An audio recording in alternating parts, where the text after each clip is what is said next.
Virgo, thanks for joining me. This is your astrology for November 2015. Let's have a look at what's coming up for you this month. Now, the 1st of November starts with an area of real talent. You've got a grand trine in water going on, and that really gives you a real sense of emotional connection with other people, and it gives you a great ability to communicate in a very compassionate, in a very considerate, and in a very intuitive way. Okay?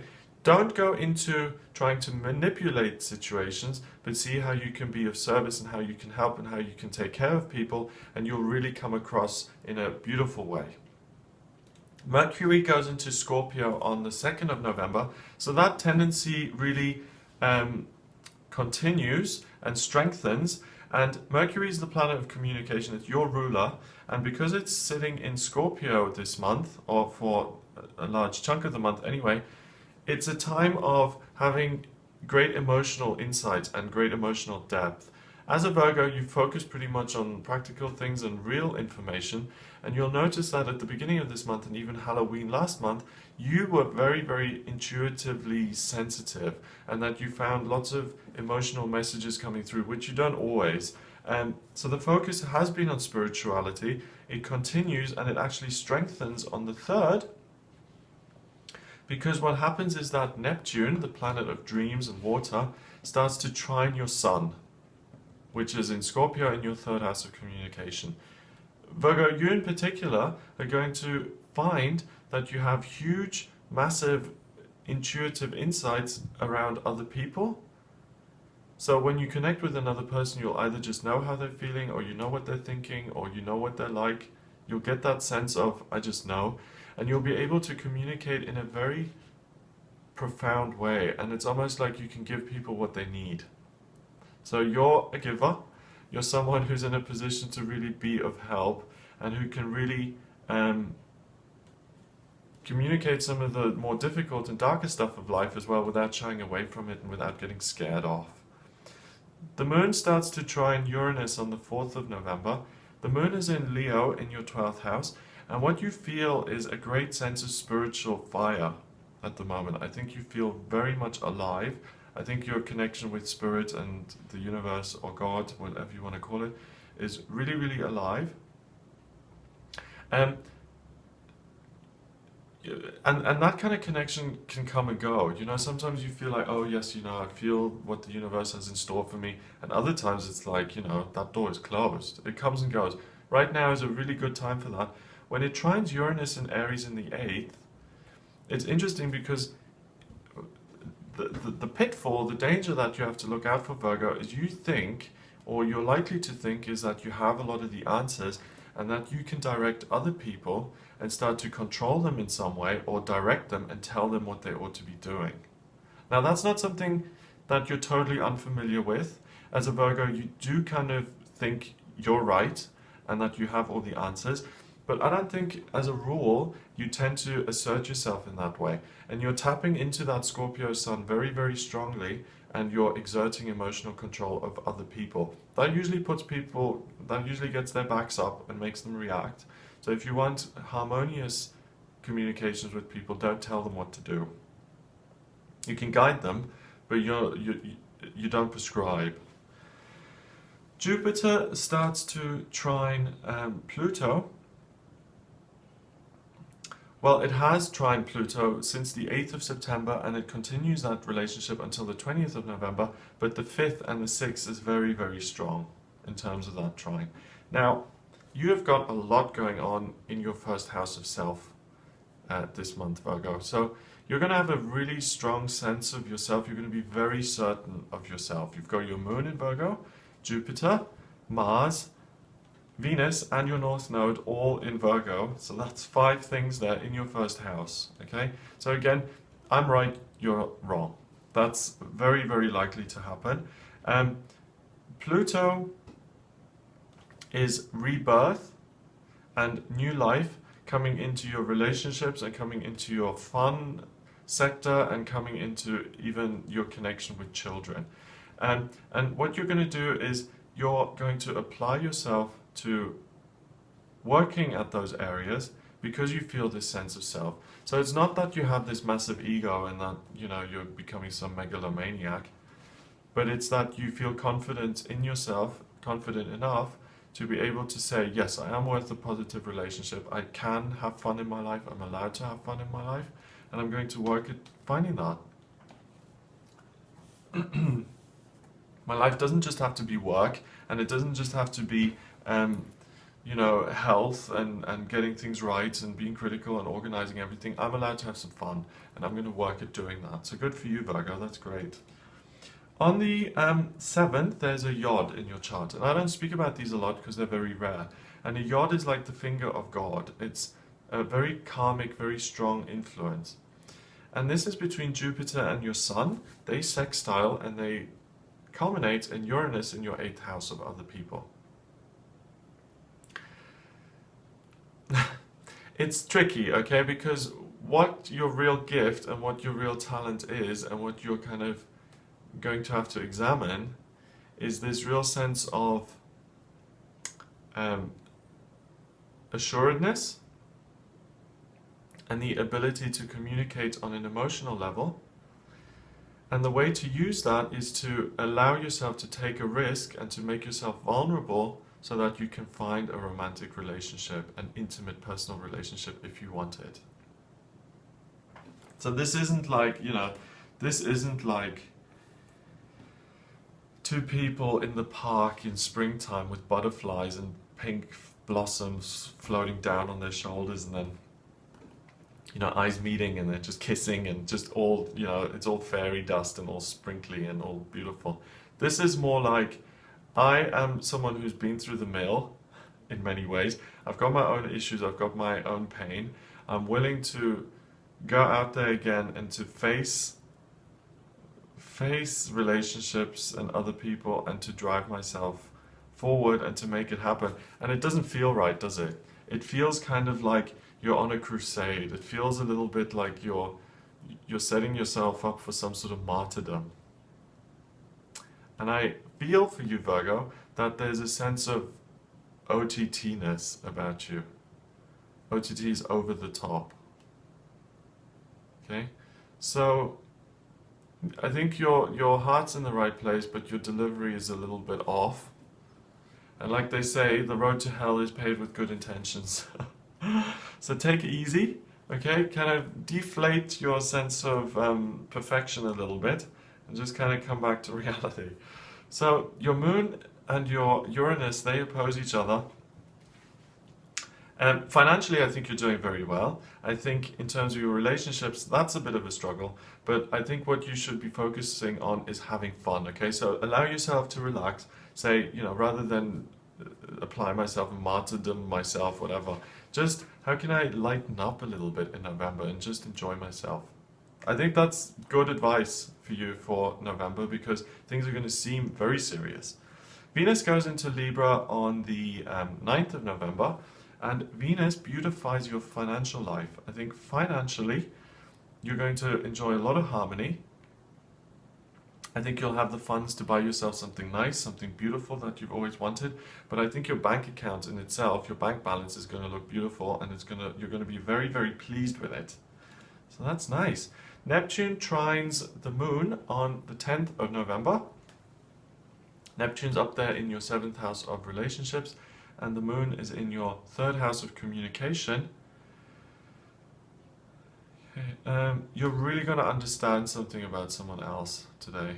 And I know that sounds like nothing, but if you've been with someone for a year and there's something that you just don't get about that person that just doesn't make sense, when that penny drops and it's like, I just know, that's huge. That is huge. Like, so for instance, if you're in a relationship and if a problem comes up, and that person always changes the subject, but you don't notice that, and for a year you just think, why don't we ever get anywhere when we argue? Why don't we ever resolve anything? And then on the 10th of November 2015, you realize, because that other person always changes the subject and diverts, and you get that for the first time, it will completely change your rapport in future, because you're not even going to bother arguing, are you? Or you're going to at least say, can we just stick on the subject? Can we focus on what we're trying to resolve here rather than move on to the next thing? It's huge. On the 11th is the new moon. and the new moon occurs in your third house of communication in Scorpio. Now, Virgo, you're really being affected by this new moon, because a new moon is about bringing new energy in, and it's about setting a theme, a tone, setting intentions for the next month. And this new moon in Scorpio is kind of guiding you along the way of how can I control my emotions and the emotions of other people. And that isn't ideal for you, because you're much more practical than that, and I think when you start to control things, you start tripping over yourself, if that makes sense. So during this new moon, what I would like you to focus on is, what practical actions can I take to stabilize my emotional state? Should I do meditation? Should I do yoga? Should I do the Course in Miracles? Should I read more? But what practical thing can I do to feel more even-keeled in terms of my emotional self, and focus it on yourself rather than on other people? That's how you're going to have the most success with it. Jupiter and the Sun start to sextile each other, and the Sun is conjunct with Mercury. Yes. So what happens on the 12th of November is that again, that sense of self is really expansive, is really good. But I think you actually have the ability now on this day to share something that's helpful to someone else. So if anything, Virgo, until the 12th, I would say try and keep it to a minimum in terms of the information that you're giving out, and the controlling role that you play in other people's lives, because I don't think you have a great perspective, unfortunately, until the 12th. Sorry. Okay. The 13th of November sees Mars going into Libra, and this is again great news in terms of your finances and your money, and that's where you really have your success this month. Mars is the archetypal male energy. It's you know, what it is I want, what it is I want to achieve, and it really drives you now, and it focuses you to achieve even more beauty and harmony in your financial life. So focus on the concrete. That's where you can make the most progress. That's where you can have the most positive effect. Now, something really interesting happens on the 14th, which is that the 9th, 10th, 11th, and 12th houses in your chart completely clear out. Nothing's going on there. It's like emptiness.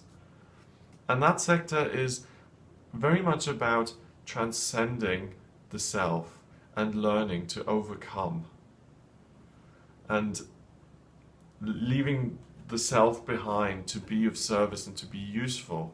And again, Virgo, you're not interested in that at all. You're totally interested in you this month. You're interested in your opinions, your ideas, what I've got to say in my relationships, how I can have fun, how I can have great sex, how I can connect with family, all of that stuff. You're very focused on all of that, and it sounds a little bit obsessive. So focus a little bit on the concrete particularly, and I think if you focus on business and being of help in your working life, that's where you can find the most joy and success. Jupiter starts to trine the Moon and Pluto on the 16th of November. Okay, and I actually think that you'll make a good business connection on this day. All right, so if you focus on that, you'll be doing very well. You can be very successful. You can be very productive. You will meet someone who matches that, who's very hardworking, and you can really start a very serious working partnership on the 16th. Whether that person contacts you saying, "I've seen all the good work that you've been doing, let's do something together," or whether you see someone who's very diligent and into what they do, and you feel a sense of connection, something good happens. On the 17th of November, Uranus starts to oppose Venus, and that opposition stays in place until the 28th of November. Venus is the goddess of love, and that has really been helping you create a lot of finance and business and beauty in your working life. That is interrupted now by this big, cold, chaotic influence of Uranus moving into the 8th house in Aries, and it's saying, don't focus so much on creating your own beauty and your own harmony. Focus on destroying the competition. And that is not helpful, okay? Because Uranus is going to want to cause some chaos in the lives of other people. So Virgo, you're best when you're holistically focused, okay? You're someone who's very practical and who likes to make things better and to have order and structure. You're not someone who goes around, you know, slashing people's tires and sabotaging their businesses and stuff like that. And unfortunately, that bad idea comes in by Uranus and Aries, and it says, you don't need to work so hard and create all this beauty in your life if you just got rid of some of these people who are detracting from you. And that is not true. If you focus on the unique gifts and talents that you've got, then you don't need to worry about the competition. If there is competition, you just need to focus on your gifts. And you need to focus on how you can be of help and of service. If you can't do that, if that's a little bit too much for you, then just focus on how you can express yourself creatively, beautifully. But if that thought comes into your head in November, it will cause you a huge mess. It'll be a Pandora's box if you go with that and you start to cause problems for other people. Don't do it. I would strongly advise you against it, because no joy lies in that direction at all.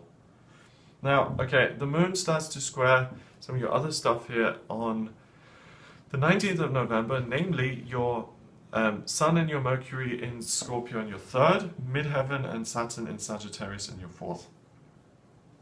And more bad news, unfortunately. I've put in brackets here major issues and reevaluation. It's not such bad news for you though, Virgo, because you're going to snap out of this thing now and you're going to reevaluate the way you speak to people, the way you try and control people, and the way you interact with people who are closest to you. And I think you'll have a kind of epiphany moment and say, hey, I can lighten up. Things will be fine. Mercury goes into Sagittarius on the 4th, and this is a time when you start thinking about the future. And again, the structure of your future. Whereas the truth is you should focus on the now, Virgo. You should focus on what can you do in November right now. All of this stuff, it's kind of like you're really being challenged. You're really just, your poor little head is in the wrong place about other people. You feel threatened, obviously. You know, you wouldn't be thinking of destroying other people if you weren't threatened by them. You're thinking about the future. What that implies is that your present isn't that great, or that you're not so satisfied with it. So I would suggest that you make yourself happy in November. Go on a holiday. Go get some rays or something, because you're not having a great month. Your head is really complicating, and it's like, you know, Linus from Peanuts with his poor little blanket and that cloud of dirt trailing behind him. You've got a cloud of dirt trailing around, mental dirt. It's dragging you down. Pluto starts to square Venus from the 22nd of November until the 25th of November. And Venus again in your 2nd. That is really the best thing that you can focus on this month. That beautiful Venus in your 2nd. You can really be productive and create something wonderful. Which again, I just told you to go on a holiday, so that may sound contradictory. But you know, if you have a long holiday, it's 2 weeks, right? You still have 2 weeks of the month then to do something really productive and to cut the worrying time. But Pluto starts to square Venus, like I said, for those 3 days. And this is the time when you really, really can create something wonderful again. So far, I would say the worst week has been the 1st and 2nd. So if you can, go on holiday in the 1st and 2nd week of November. And then you can create some wonderful work at the end of November. That's the way I would do it. Yep. Let me get my schedule out and book my holiday as well. So 23rd of November, the moon starts to quincunx your north node of the moon. And that's interesting because you feel very much, again, in charge of other people, and you feel like if you take charge of the situation, you're doing what you're meant to be doing. Yeah. I think, again, apply yourself to the work that you're supposed to be progressing with, and you'll feel a real sense of empowerment, and you're making a lot of progress. The full moon happens on the 25th, and that's nice, okay? That is right in the middle, on top, at the noon position of your chart, and a full moon is a coming to fruition and a culmination point, and here we go, there it is. Taurus is about the real world. So for you to have this full moon happen right on top of your chart means that business, work, success, money, that's all really the blessing for you. So just stay out of your own way, stay out of other people's business, and you can have real work and money success. Now, the other interesting thing about this is that the new moon was in Scorpio and the full moon is in Taurus. Both of those signs are about control, okay? Scorpio is about emotional control. Taurus is about financial control. You work well with Taurus because you're an earth sign too, and money comes okay for you. I mean, you're interested in it. But you're going to be feeling your solar plexus quite strongly this month, okay? Because control comes from the solar plexus. And for you, Virgo, control months, or months when control is floating around in the air, is not good because you are so nitpicky sometimes. You can be so critical, and when you control other people, it's like you can grind them down to dust. I mean, Virgos can be a nightmare sometimes. Pick up your socks, cut your fingernails, comb your hair, you're 5 minutes late, why is your book in such a mess, why are you dressed that way, what's with the attitude, it's non-stop, you know, and Virgos can be like, oh my god, just lay off me. So unfortunately that side of yourself is kind of heightened. Use it in work and you can create great work, because when you focus that kind of drive on something you're creating, you can create a beautiful product. This doesn't look quite right, the corners are too round, I need to make them square, it just, you can do something good with it then. God, I'm stressing myself out just by talking like that. Okay, 27th of November, North Node and Jupiter are together in your first house, and they square the moon. This is a great day to communicate something about work and to maybe even sign a contract or to plan something for the future and to put something concrete, practical into place. So it's kind of shifting around now, your head is clearing and you can actually do something concrete that involves communication. Uranus starts to oppose Mars on the 28th of the month, and that opposition will stay in place until the 20th of December. Okay, this is good because now the drive to create outweighs the drive to focus on other people and their business, and I think you come back to self a little bit and the control eases off. And to finish the month, the moon begins to trine your moon and your Saturn. And this is nice, this is a nice ending to the month because you'll start to feel very much in control of yourself again, but you'll feel more structured and stable within your relationship. So there's no need to kind of constantly be in someone else's business because you're at peace and you're content with your relationship with yourself and with the relationship of others. So it comes full circle, and the month ends on a nice, more contented and relaxed note. So that's what I see for you in November, Virgo. If you'd like a private reading with me, then please get in touch via my website. It's gregoryscott.com. Click on the readings tab and you'll see the types of readings that I offer. It's astrology, tarot, and numerology. If you would like me to do a reading for you, just select the reading you want on that page. Please remember to subscribe to the channel, and you can also find me on social media, Facebook, Twitter, Instagram. The username is Gregory Scott 444. Have a wonderful month, and I'll speak to you soon.